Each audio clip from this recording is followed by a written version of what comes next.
Sudah menjadi korban penipuan dengan modus nawarkan lokak tanah kaplengan. Dewi yang balik di Jalan Sukorejo, Kecamatan Ilir Timur 3, Palembang, laju datangi Polrestabes Palembang bikin laporan polisi.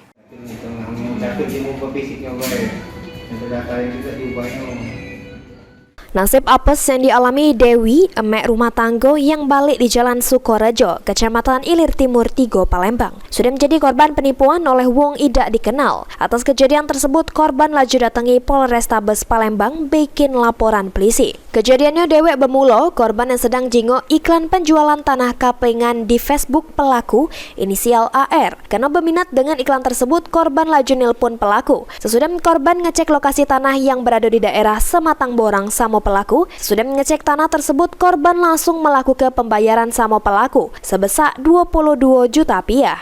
Dengan perjanjian pelaku bakal mengeluarkan sertifikat tanah setahun lagi. Pas sudah setahun, korban nanya ke sertifikat tanah yang dijanjikan sama pelaku. Rupanya pelaku tidak bisa mengeluarkan sertifikat tanah dengan bermacam alasan. Korban sempat datangi lagi ke lokasi tanah yang dijual pelaku. Rupanya tanah tersebut punya wong lain, bukan punya pelaku. Karena merasa ditipu, korban datangi rumah pelaku. Rupanya pelaku sudah berlari. Atas kejadian tersebut, korban laju kehilangan duit sebesar 22 juta rupiah.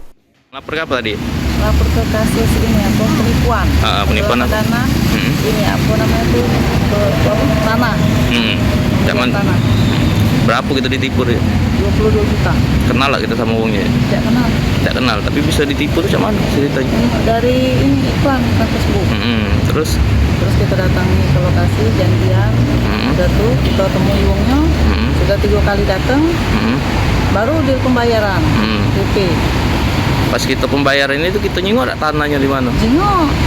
Lokasi 3 kali, 4 kali ke lokasi ke situ. Iya. Tapi ternyata tanah itu bukan tanah dia. Bukan tanah dia, ternyata tanah sengketa. Ada pelangnya sudah.